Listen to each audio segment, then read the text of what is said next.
If only we had things to talk about today. Of course, we're going to do debate coverage all over the place. Megyn Kelly's here for that. Got some great news out of the Supreme Court today. Josh Hammer is here for that. It is a huge show tonight on I'm Right.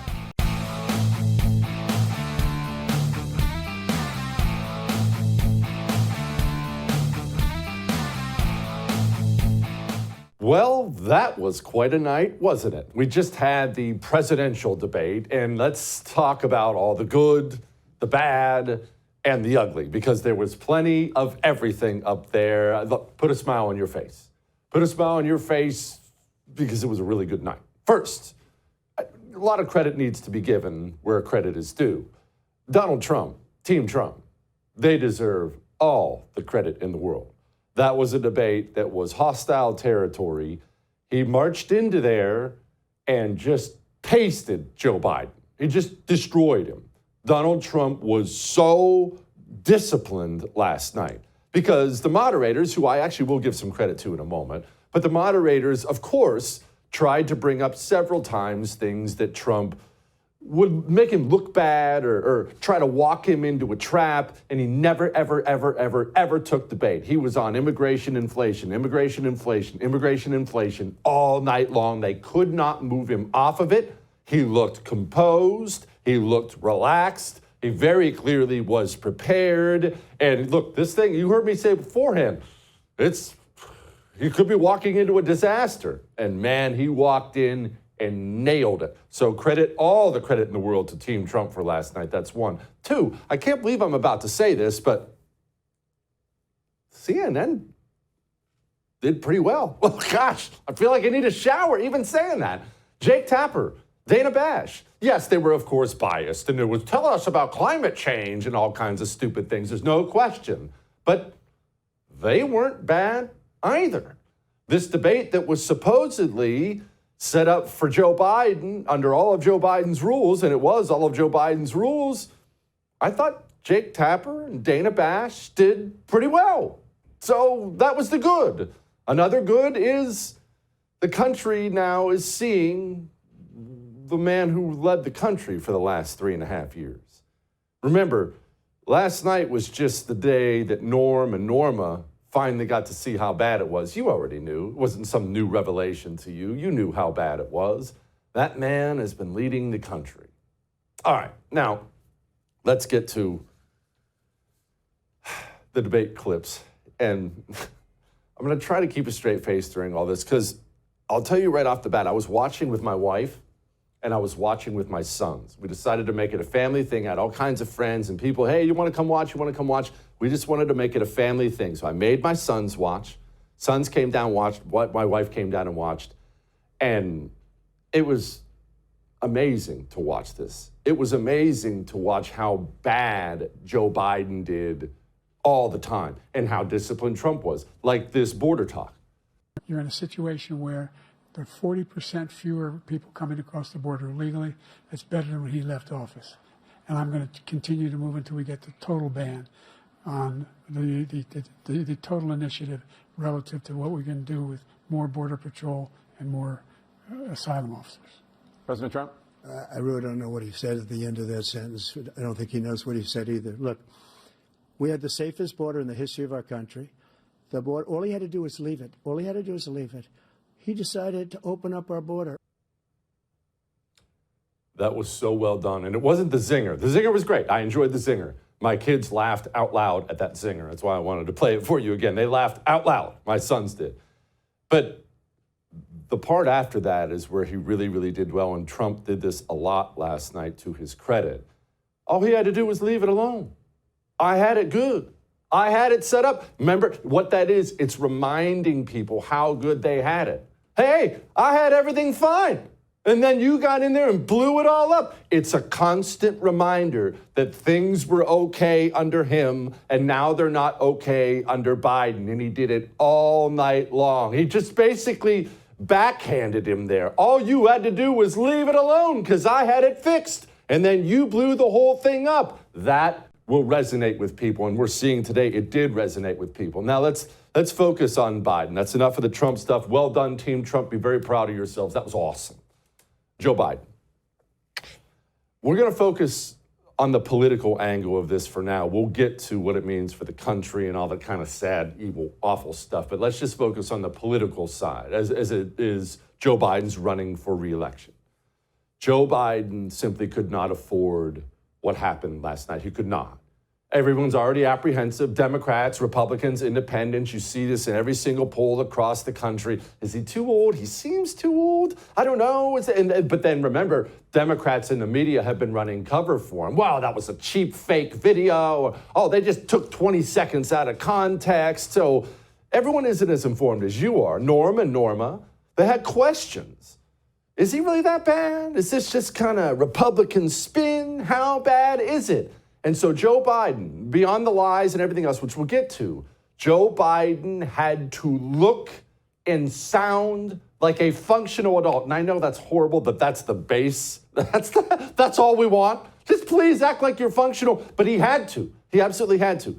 This moment was 12 minutes into the debate. Making sure that we're able to make every single solitary person eligible for what I've been able to do with the with the COVID, with dealing with everything we have to do with, look, if we finally beat Medicare. Thank you, President Biden. President Trump? Well, he's right. He did beat Medicare. He beat it to death, and he's destroying Medicare.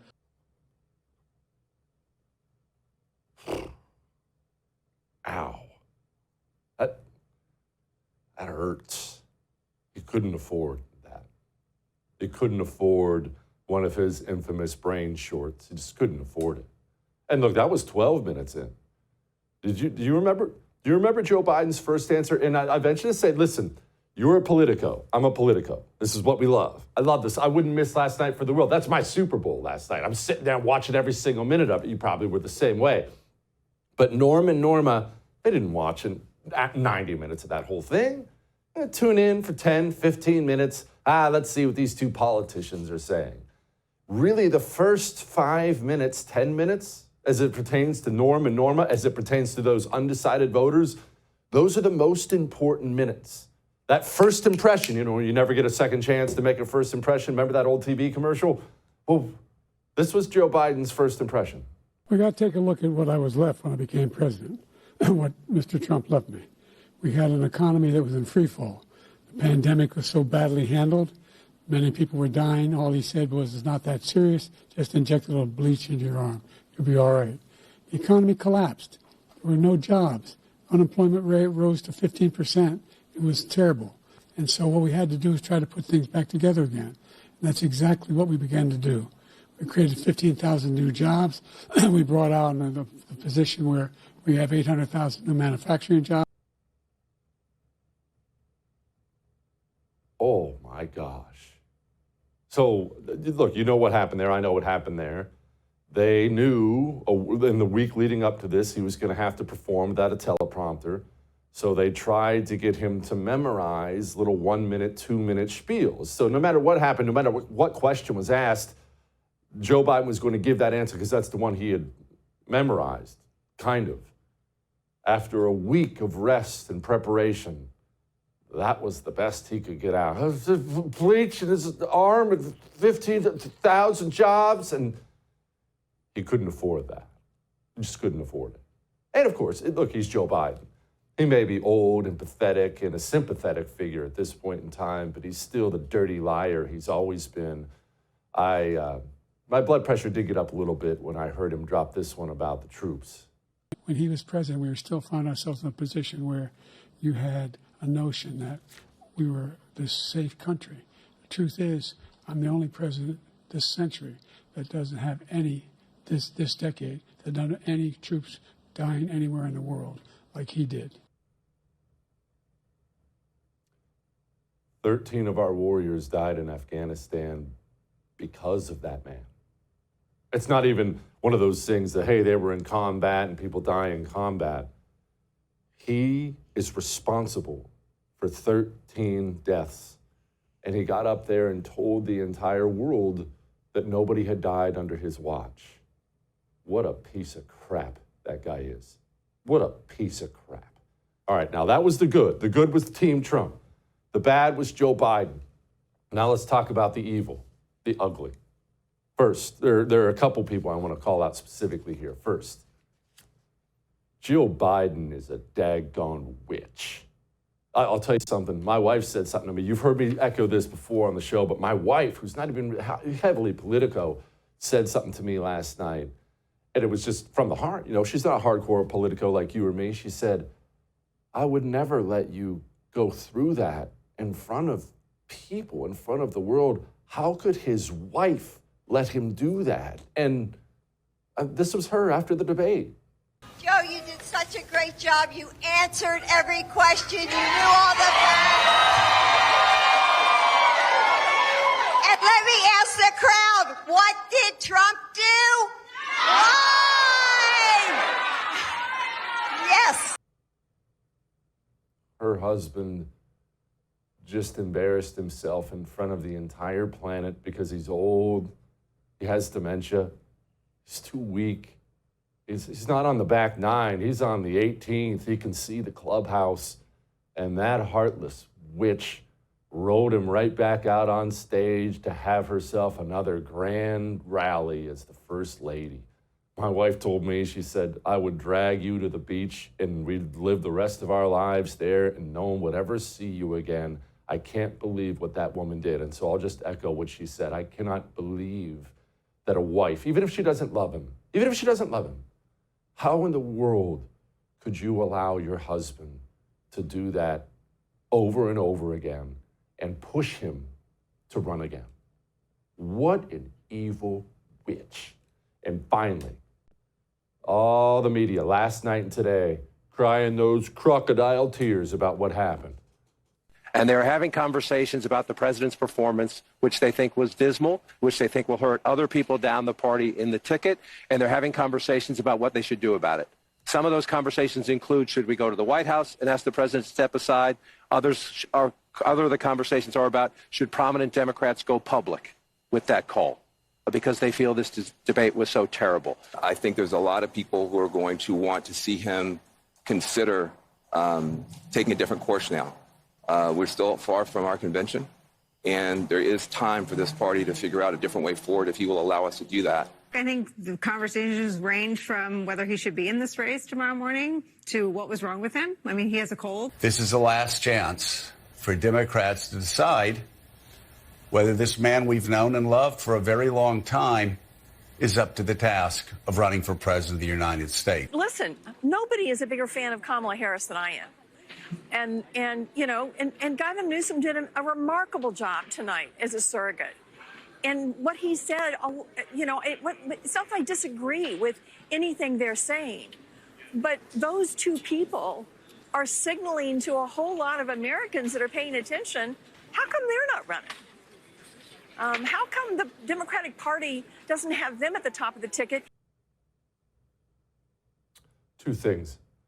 All those people crying about how bad Joe Biden is are the same people who've been covering for him. They knew they've been covering for him for 3.5 years, and now that it was on national TV and they couldn't cover for him anymore, now they're very sad and Joe Biden needs to go. You evil monsters covered for him, that's one. And two, and this is the most important part, every one of those people is sad, not because a 12-year-old girl was just dragged under a bridge and raped before she was strangled to death by illegal immigrants that Joe Biden let into the country on purpose.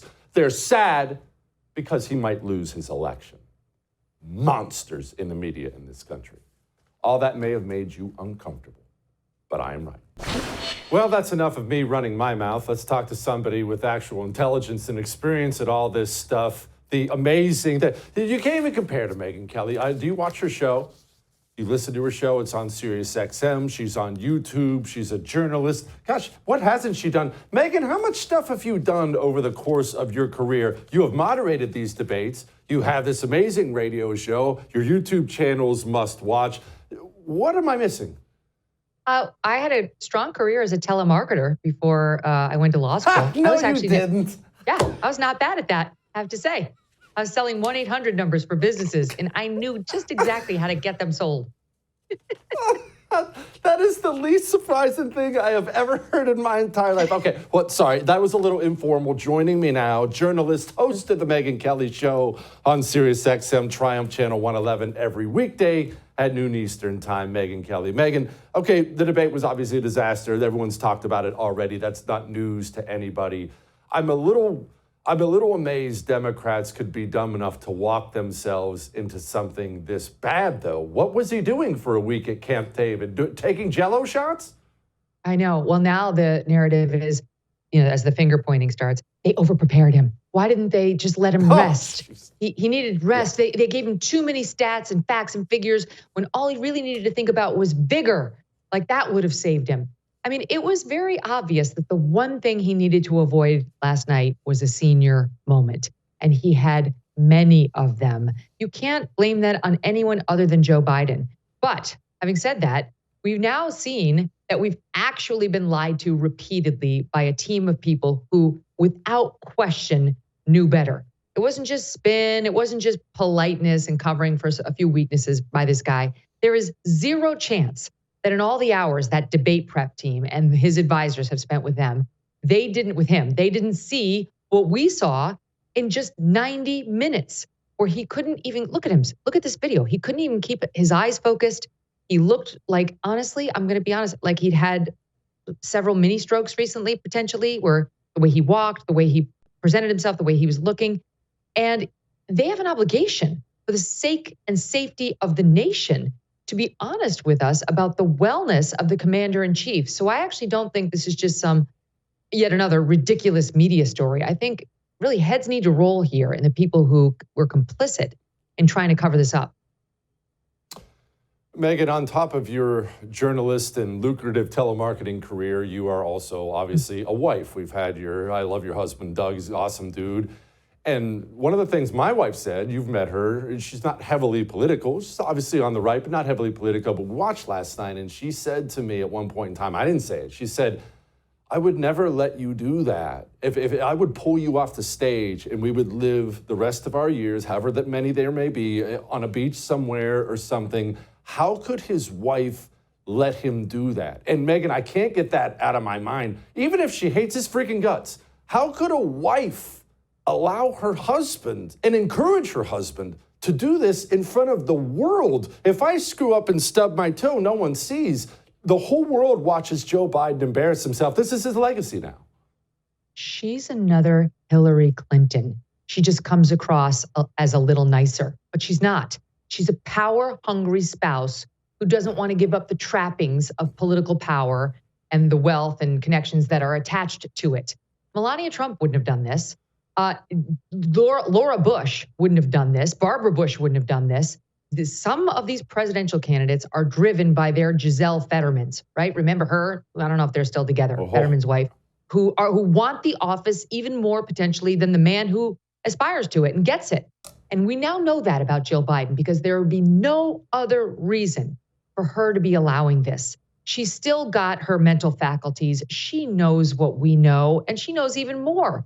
Look, I'm sure there are, I don't want to get too graphic, but I'm sure he's having all of the senior issues that our elderly parents sometimes face and more. And she knows a lot more than we do. And she still pushes him out there and comes out the next day and tries to tell us that he's on it and that he's going to be the next president no matter what. You saw that video of her last night speaking to him like you speak to a 1-year-old. You did it. You answered all the questions like he's a baby. And he has the nuclear codes. Shame on her. I'm disgusted by her behavior, Jesse. I am too. I'm mortified. And speaking of disgusted, this is something you talk about a lot. You've certainly experienced it. I'm disgusted by the media as much as I'm disgusted by Biden or Democrats or his staff, as you pointed out, as you rightly pointed out.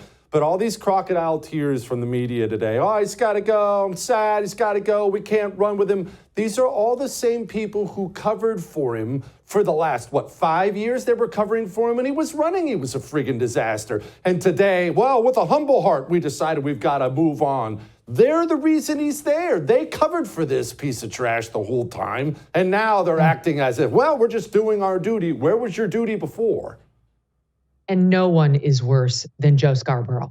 He is the chief in terms of apologists for Joe Biden. Just a couple of weeks ago, he was out there telling people who didn't believe his assertions that he was completely in command and control, that they could F off because he knew he'd been with him. And then literally this morning, he's calling for Biden to sub out, to step off of the ticket and let somebody else sub in, as if it's a big reveal to him in watching the debate performance. How dare he do this?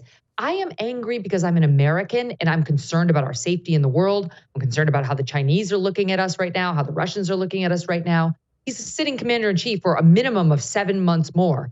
But if I were a Democrat wanting to win the 2024 presidential election, I would be furious with these people who ran cover for him, because it's very late in the game to be trying to do the switcheroo. But there was a long runway where they could have done it. You know, you saw James Carville tweet where I tried. As you just said, I tried. He knew, he saw it, he was being honest. And everybody else said, no, because Biden had beaten Trump before and they believed he was the only one who could do it again.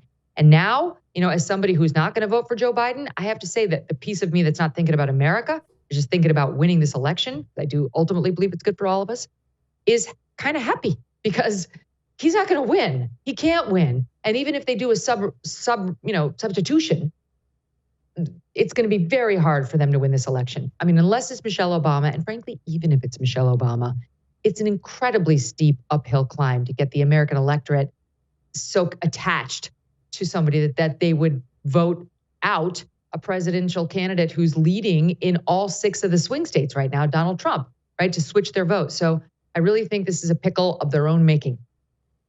Yeah, it really is. All right, wrapping this up. Speaking of the other guy, what did you think of Trump's performance? Obviously, anyone can nitpick this or that, and I'm certainly happy to do that. But I thought overall he was disciplined and stayed on message and didn't let the moderators veer him into territory that would be dangerous for him. But that's what I saw with my eyes. What did you see?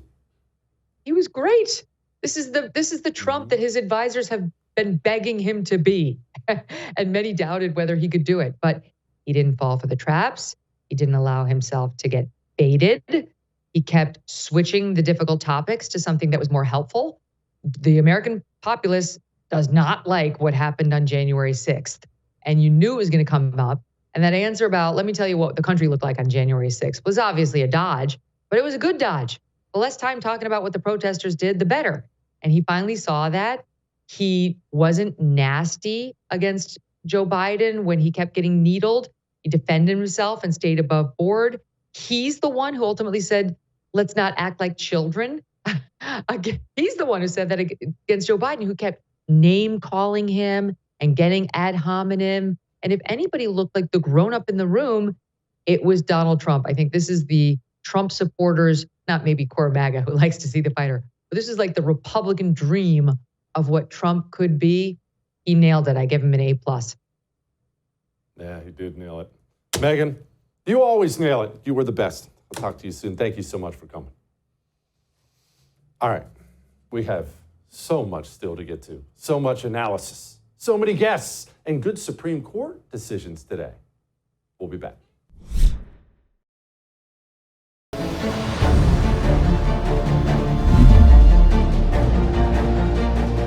The idea that states are able to do this, the idea that the politicians, the idea they're emptying their prisons, the idea that we have, the idea that those people are patriots, the idea that I did anything wrong, the idea that you have a right, and the idea that somehow that's the only reason I ran, and the idea that he's talking about all this being fabricated, the idea that we're not doing any, I put more, the idea that anything he said is true. The idea that we don't need to protect our seniors is ridiculous.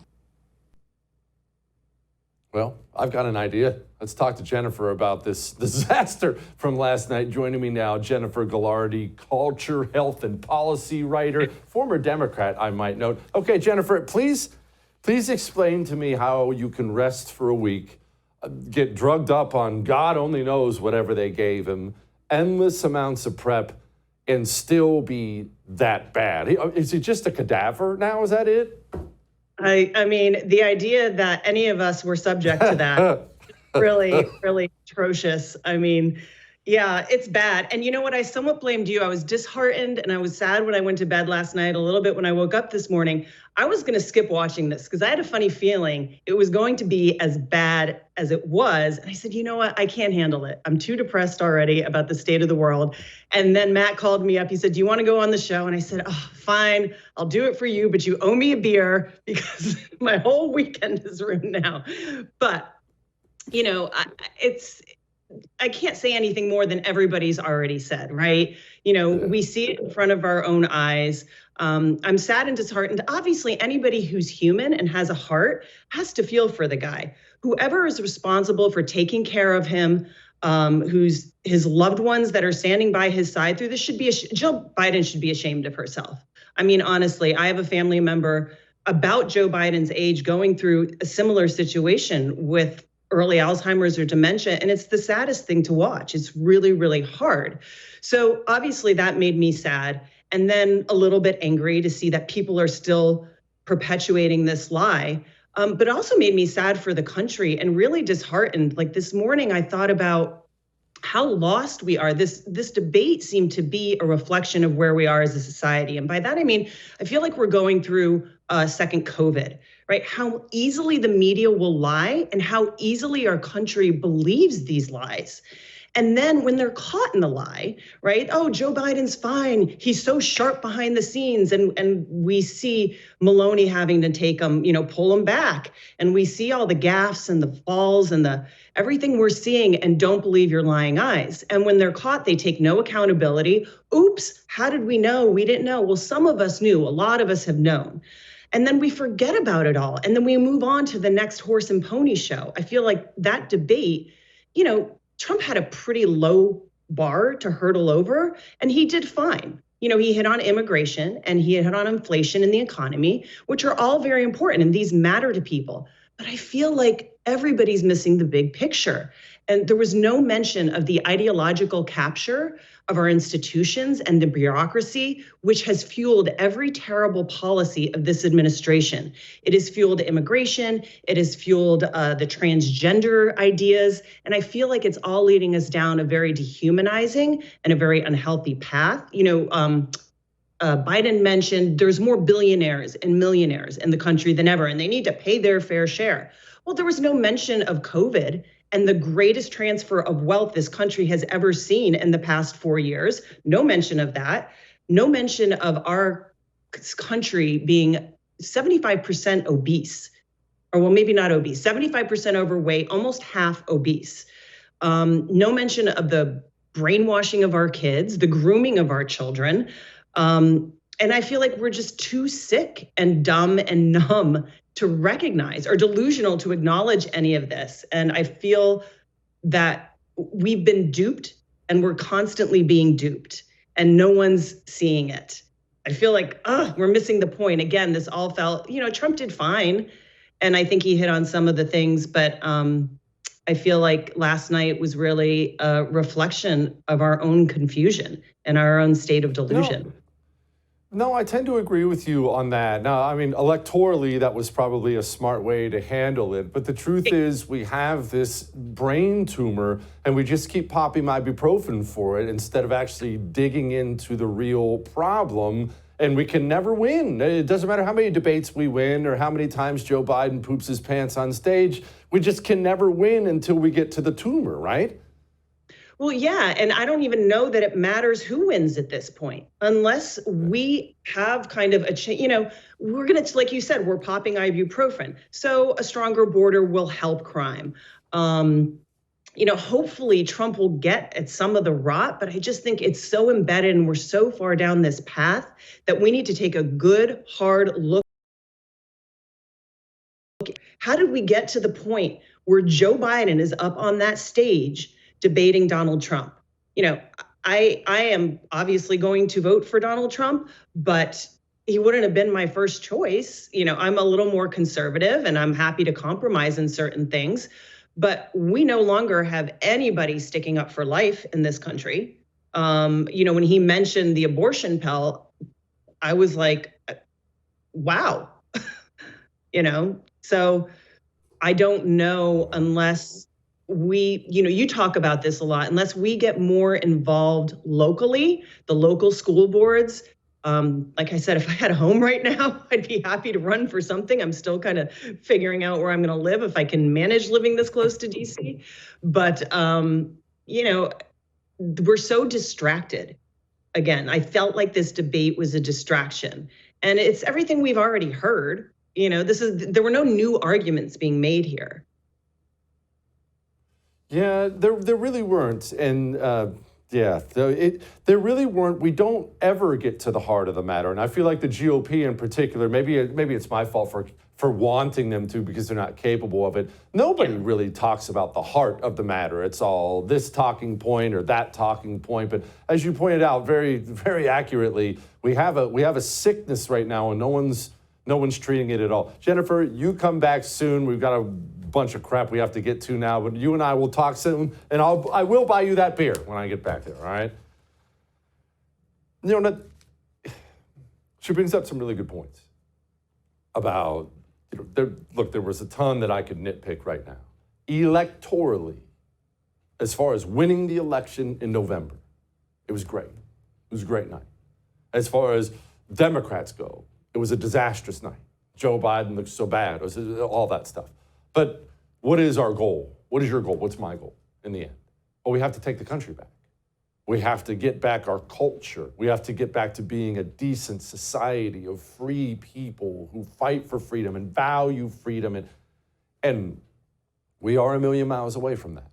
But hey, one battle at a time. One battle at a time. All right? All right. Comedian Dave Smith is going to join us next.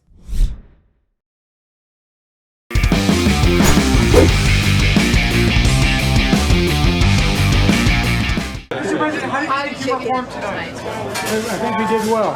Do you have any concerns, concern that you should come out that you're not fit for the job, your voice, your performance tonight? Do you have any concerns about your performance?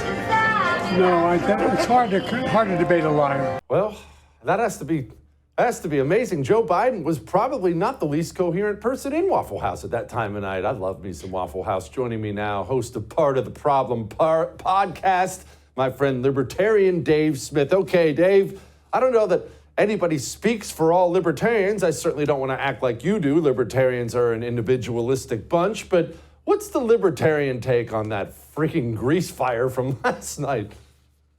I don't know if libertarian theory is going to offer any insight that just common sense won't. But, well, look, I mean, this is, I think objectively, there's really no question it was the worst performance in the history of televised presidential debates. I don't think there's a close second. It's impossible. I will say, because, people like me and you are interested in politics and in substance, I was not particularly impressed with Donald Trump. I didn't think it was his best night. I thought there were kind of points that could have been made. It didn't have the feel of the 2016 campaign, where it was truly a condemnation of both parties and the swamp and America first. I didn't like his answer on Ukraine or Israel, to be honest.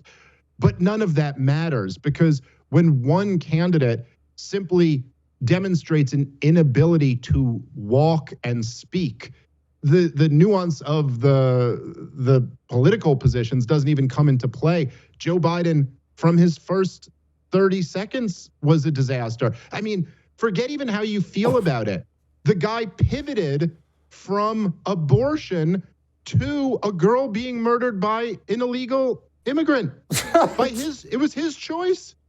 It was just, I mean, it was, again, there's been some bad performances, particularly in primaries. Bloomberg had a very bad debate performance back in 2019 or 2020. Jeb Bush, of course, had very bad performance. None of them were anywhere near the disaster of what Joe Biden had last night. Joe Biden would have killed for some of that Jeb Bush energy. No doubt he could have. So, Dave, how do they navigate this now? All the dirty, miserable people in the media, the Democrat Party, of course, they're all crying today. He's got to go. But he really can't go unless he decides to go and hands his delegates to somebody at the convention. There's no Michelle Obama swooping in to save the day or whatever these people dream of. So What's the plan? That's the question right now. I mean, well, okay, so what we know is that we just last night lived through one of those moments, which happens so often. It's really something out of 1984. It's the most Orwellian thing where the media will have a narrative they're all in on, and then at the drop of a dime, they switch. You know, like with the lab leak theory, when Jon Stewart made fun of it, and then all of a sudden it was okay. You could talk about this. Well, that happened last night. You're allowed to talk about Joe Biden's age now. Literally yesterday morning, this was off limits. They were all just a few weeks ago mocking that Wall Street Journal article. Joe Scarborough was talking about how Joe Biden's at his peak and that behind closed doors, he's a savage and he's totally on top of it. So that's over.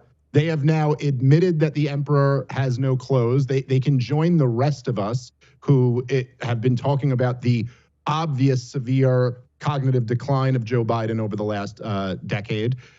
So that's the first step. Then there's a lot of questions that come up. Can they get Joe Biden to agree to step down? Can they get Kamala Harris to agree to step down? If she doesn't want to, she's got a very easy card in front of her. Oh, you're slighting the woman of color. Very easy for her to play that card. Then the question becomes, if you can't get Kamala Harris and Joe Biden to agree, are you better off with Kamala Harris at this point? It's been pretty unanimous amongst the corporate media class and the political class that they prefer Biden to Harris for obvious reasons. She's that bad. I'm not so sure that calculation doesn't change after last night. As awful as Kamala Harris is, she has less charisma than Hillary Clinton, and she's got her annoying cackle. And unlike Hillary Clinton, she speaks like she's taken the strongest edible you've ever heard of and like doesn't know what's happening in the world. But at this point, is she a better bet for them? She's not senile. She does have that going for her. And so your guess is as good as mine, but there's no question that the signal has gone out that they want to get somebody else in there now. That's official. It's no longer just, speculation. They want Biden out. Gosh, how much of an indictment is that of Kamala Harris? That the debate, there's a genuine debate. Do we stick with the dementia patient or go with her? Dave, well, by Jesse, the way, to wrap this up, are you? Well, I was just going to say, ask yourself. I mean, look, if you could remove every sense of morality that you have or any feeling for the nation, like if you could just say you're just a political animal and the only thing you care about is that the Democrats win the White House this November. And you had to go with one of the two of them. I think it's a pretty tough choice right now. It's not self-evident that there's a clear choice to me. Man, it's scary that you're right. It's scary that you're right, and it's scary that they're having this argument. God, Dave, you're the best, buddy. Come back soon. I appreciate you. Oh, jeez. He's right. All right. We do have other things. You know, this big Supreme Court thing today? A couple of them, few of them, big, good things happened today. It was just a great day. We'll talk about it next.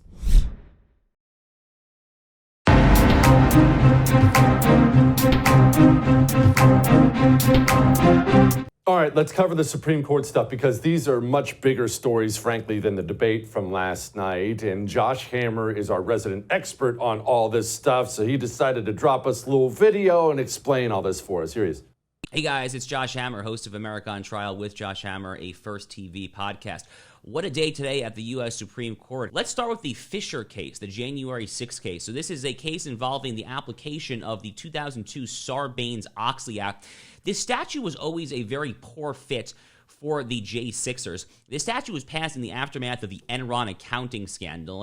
Under my view of statutory interpretation, there is a doctrine called ratio legis, reason of the law. Sir William Blackstone, the great 18th century English common lawyer, described this as the overarching purpose of the statute. And when it comes to statutory interpretation, what it means is that you can't go too far afield from what the statute was effectively intended to do. Well, that's what prosecutors tried to do here. They tried to take this language from this accounting era statute that on its own terms has to do with obstructing the evidentiary rulings and documentary investigations for things like accounting scandals, and then somehow applying it to the J6ers. So it ends up being a somewhat arcane, in the weeds statutory interpretation debate. We're dealing here with the interpretation of 18 U.S. Code section 1512 subsection C2, pertaining to the specific clause, quote, otherwise obstructs, influences, or impedes any official proceeding. Again, they were trying to take this broad provision and cram it into a shoebox there. The court holds that it is illegitimate. So the practical effect here is that a lot of J6ers are either going to have their prosecutions dropped, or at a bare minimum, their sentences will have to be reevaluated or reduced on the back end. Huge ramifications as well for President Donald Trump in this case. 2 of his 4 charges in special counsel's Jack Smith's indictment in Washington, D.C., 2 of the 4 charges are on this statute, this Sarbanes-Oxley statute. Massive win for Donald Trump. 2 of Jack Smith's 4 charges, at least, now look like they're having to go away there. It is a massive loss for the dirtbag scoundrel special counsel today, Jack Smith. Awful loss. 2 other cases that I want to briefly note. Chevron deference has been overruled. Chevron deference was a long-standing doctrine. The court fabricated this in a mid-1980s case called Chevron. Back then, they said that Article 3, the courts cannot weigh in when an agency has reasonably interpreted an ambiguous statute that guides how that agency operates. It was a ruling in light of judicial restraint, but it had the perverse effect of emboldening and engorging the administrative state. Conservatives and libertarian lawyers have been trying to overturn Chevron for years and years now. It is a long overdue good result. It fundamentally upholds the Marbury versus Madison idea that given to us by Chief Justice John Marshall in 1803, that it is emphatically the province of the judiciary to say what the law is. That is what this case stands for. Chevron doctrine is done with. It is a good result for taming in the administrative state. Finally, real quick, a case out of Oregon called Grants Pass. The court rejects 6-3, a ridiculous 8th Amendment cruel and unusual punishments clause claim that generally applicable homeless laws are necessarily unconstitutional. Very straightforward decision. The craziest thing there is that the 3 liberals nonetheless dissented. Shows you how kooky much of liberal jurisprudence has become. But overall, a good day at the court and a great, great day for Donald Trump and the J6ers. That's a good day when you agree. All right. I'll give you some final thoughts. Next.